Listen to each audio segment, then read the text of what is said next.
माहूर येथे हातभट्टी शिंदी दारू अड्ड्यावर धाड, 14,000 रुपयांचा मुद्देमाल नष्ट. श्री क्षेत्र माहूर प्रतिनिधी मनोज जाधव.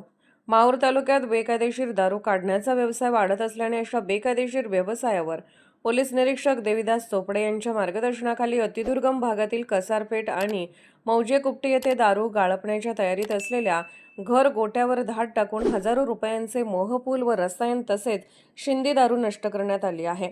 विशेष पोलीस उपमहानिरीक्षक शहाजी उमा, पोलीस अधीक्षक डॉक्टर नीलाभ रोहन यांच्या मार्गदर्शनाखाली उपविभागीय पोलीस अधिकारी किरण कुमार भोंडवे, पोलीस निरीक्षक देविदास चोपडे हे अवैध दारू विक्रेत्याविरुद्ध सतत धाडसत्र राबवित आहेत.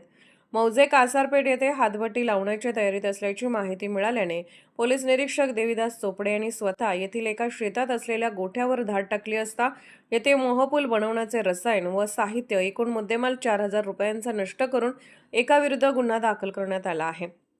यावेळी बालाजी राठोड यांच्यासह होमगार्ड उपस्थित होते. तर मौजे कुपटी येथील एका घरात मोहपूल आणि रसायन असे 10,000 रुपयांचे साहित्य नष्ट करण्यात आले.